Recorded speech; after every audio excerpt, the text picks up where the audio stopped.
काय आहे?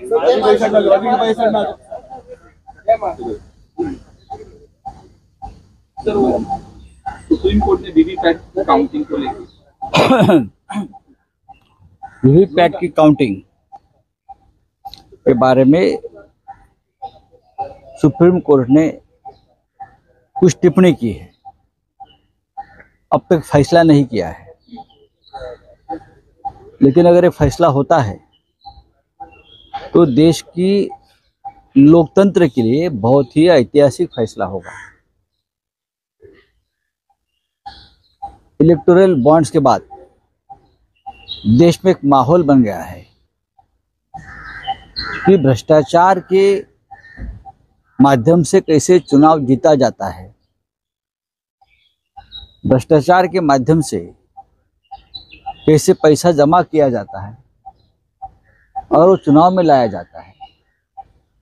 वैसे ही इस देश की जनता का, वोटर्स का लोकतंत्र में अगर निवडणूक की जो एक सिस्टम है उसके ऊपर विश्वास नहीं होगा, जो ईवीएम है, तो उसे हम लोकतंत्र नहीं मानते।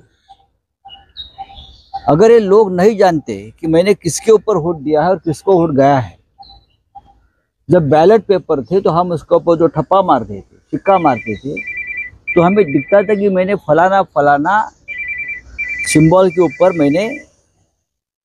हमने ये सिक्का मारा है। लेकिन ईवीएम में अब तक का जो नतीजा सामने आया है या डेमोन्स्ट्रेशन जो लोगों ने दिखाया है, तो लोगों के मन में जो भ्रम है, आप किसी को भी वोट दो जाएगा तो कमल को ही।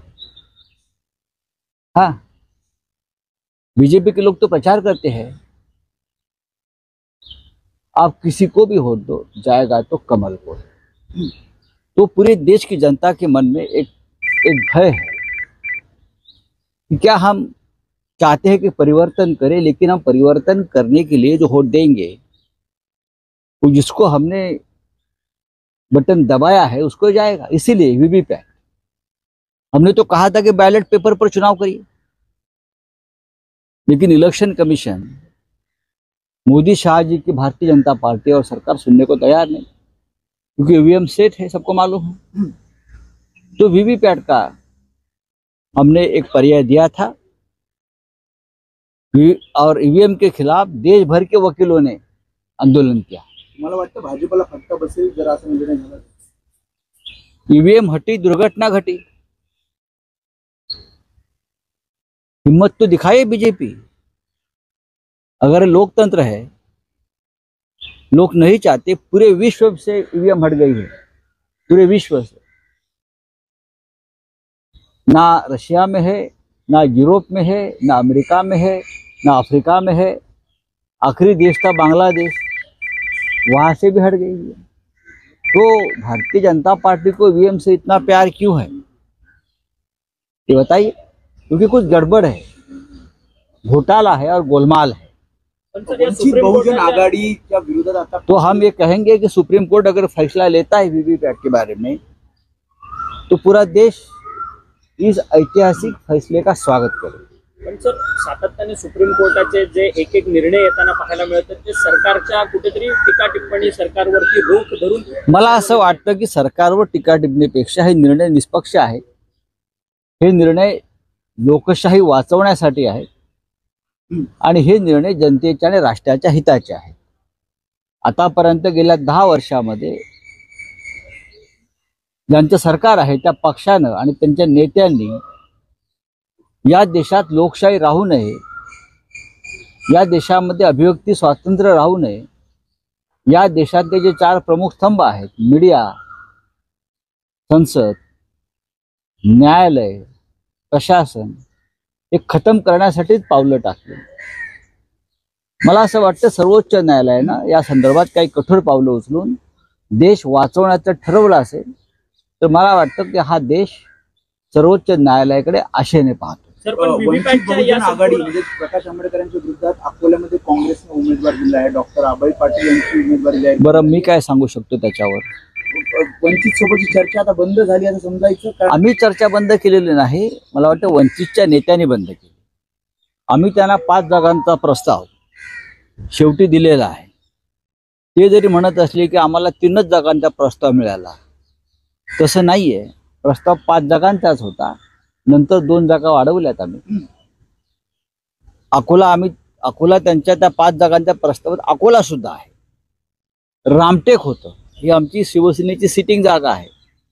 रामटेक होतं, धुळे होतं. त्यांना मुंबईतली एक जागा आम्ही देण्याच्या विचारात होतो सगळे मिळून, मुंबईतली. आणि 5वी जागा सुद्धा आम्ही काढून ठेवली त्यांच्यासाठी. मला असं वाटतं की जागेचा जो प्रस्ताव आहे, जागांचा जो प्रस्ताव आहे, तो आमच्याकडून त्यांना गेला. चर्चा आमच्याकडून अजिबात थांबलेली नाही. किंबहुना आम्ही आजही त्यांच्याशी संवाद साधण्याला इच्छुक आहोत. पण एकीकडे उमेदवार दिला जात असेल तर मग चर्चा कशी होणार जर उमेदवारच प्रकाश आंबेडकरांचे नाही, माननीय प्रकाश आंबेडकर यांनीही सर्वत्र उमेदवार दिले आहेत ना. निवडणुका लढायच्या नाहीत का? वंचित चर्चा करत नाही म्हणून देशात निवडणुका आम्ही लढायच्या नाहीत का? वेट अँड वॉच थांबलं. वेट अँड वॉचची भूमिका चर्चा होऊ शकते ना. अकोल्याच्या पलीकडेही चर्चा होतात. 48 मतदारसंघ आहेत. जो यूपी में बसपा की भूमिका आपको लगता है महाराष्ट्र में वही वंचित की भूमिका हो रही है डायरेक्टली? आप प्रकाश आंबेडकर जी के पूछिए, हम कैसे बता सकते हैं? हमने तो बहुत कोशिश की कि देश की संविधान की रक्षा के लिए, लोकतंत्र की रक्षा के लिए, जनता और देश हित के लिए हमको एक साथ आना चाहिए. जो वंचित समाज है, जो पीड़ित समाज है, उनको उनका हक मिलना चाहिए. ये हमारी भूमिका रही और इसी वजह से हमने आजही त्यांच्याशी संवाद साधण्याला इच्छुक आहोत. पण एकीकडे उमेदवार दिला जात असेल तर मग चर्चा कशी होणार जर उमेदवारच प्रकाश आंबेडकरांचे नाही, माननीय प्रकाश आंबेडकर यांनीही सर्वत्र उमेदवार दिले आहेत ना. निवडणुका लढायच्या नाहीत का? वंचित चर्चा करत नाही म्हणून देशात निवडणुका आम्ही लढायच्या नाहीत का? वेट अँड वॉच थांबलं. वेट अँड वॉचची भूमिका चर्चा होऊ शकते ना. अकोल्याच्या पलीकडेही चर्चा होतात.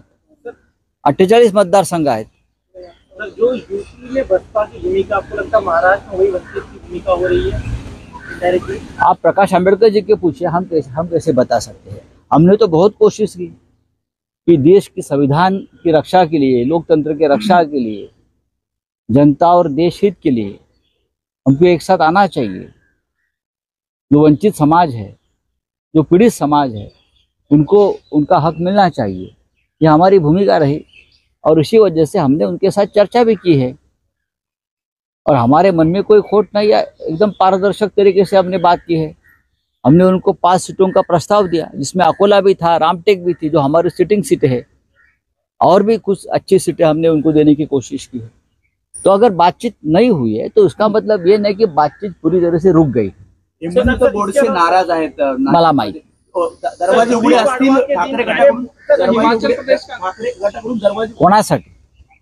हेमंत गोडसेंसाठी कोण आहेत ते? विद्यमान खासदार आहेत. कुठले? आमच्या शिवसेनेचे होते. शिवसेना शिंदे गटाचे पण त्यांना उमेदवारी दिली. निवडून कोणी दिलं त्यांना?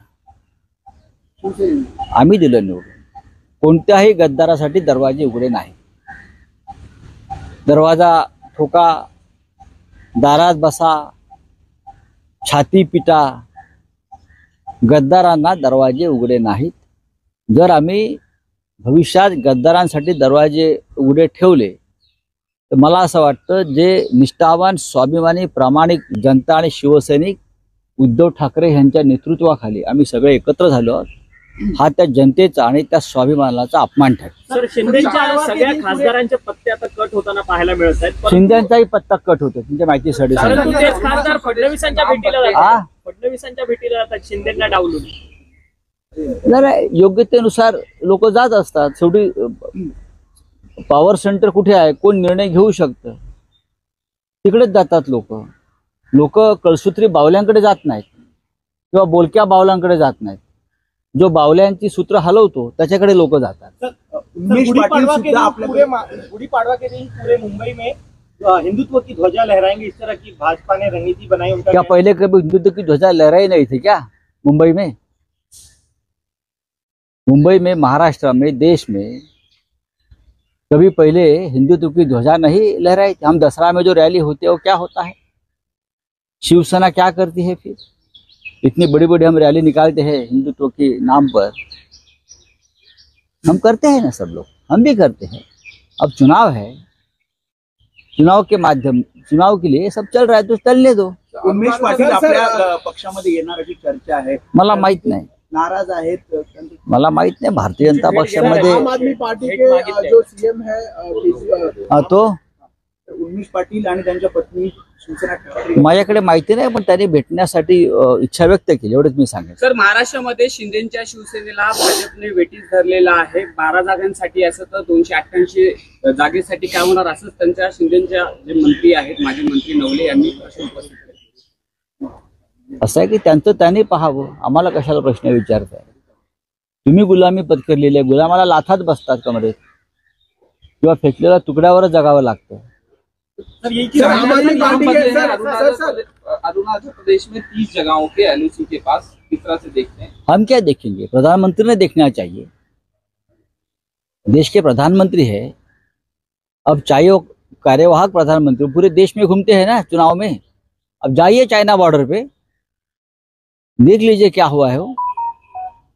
जाइए लद्दाख में, जाइए मणिपुर में, आक्रोश देखिए लोगों का क्या है।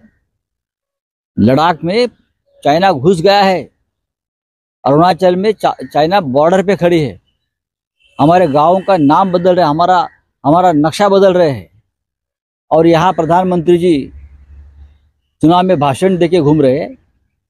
देश से ज्यादा राजनीति महत्वपूर्ण नहीं है, ये किसी ने जाकर प्रधानमंत्री को बताना चाहिए। चलिए, थैंक यू। सर आम आदमी पार्टी के जो सीनियर लीडर और ये है अतिशी, उन्होंने ये क्लेम किया है कि उन्हें बीजेपी ज्वाइन करने के लिए कहा है, अदरवाइज ईडी उनको अरेस्ट कर लेगी। इसे किस तरह से देखो, ये आतिशी जी के लिए ऑफर नहीं होती है, ये एक बड़ा पैकेज है इस देश में। वो शिवसेना के लिए भी था, एनसीपी के लिए भी था, अशोक चव्हाण के लिए भी था, हेमंत बिश्व शर्मा के लिए भी था, हाँ, ये माधवराव शिंदे के बेटे के लिए भी था, ये जतिन प्रसाद के लिए भी था, ये सब के लिए। ये तो एक ओवरऑल पैकेज है, देश में चल रहा है आजकल। लेकिन एक चुनी हुई सरकार, एक चुने हुए मुख्यमंत्री, लोकप्रिय मुख्यमंत्री को आप जिस तरह से जेल में डाला है, और जो आप टेरराइज कर रहे हो, तो आप कुछ भी कर सकते हो। आतिशी को जो ऑफर आया है उसमें मुझे कोई आश्चर्य नहीं है, लेकिन 25 करोड़ का ऑफर है, 10 करोड़ का ऑफर है, महाराष्ट्र में तो 50-50 करोड़ में विधायक बिक गए। सर मराठीमध्ये सर आतिशी यांना बीजेपीने ऑफर दिली होती, मात्र जर नाही गेले तर अटक। बीजेपीने कोणाला ऑफर नाही दिली या देशामध्ये? बीजेपीने या देशामध्ये एक पॅकेजच केलेलं आहे ना। महाराष्ट्रात 50 कोटीला विकत घेतले, ईडी सीबीआयची दहशत निर्माण केली, राष्ट्रवादी असेल, शिवसेना असतील, अशोक चव्हाण असतील, आसाममध्ये हेमंत बिश्व शर्मा असेल, माधवराव शिंदेचे चिरंजीव ज्योतिरादित्य शिंदे असतील, कोण नाही त्यांच्या दहशतीला बळी पडले? सगळेच गेले। अजित पवार गेले ना 70,000 कोटी घेऊन। त्याच्यामुळे आतिशींना ऑफर आली, यात मला आश्चर्य वाटावं असं काय नाही। थँक्यू।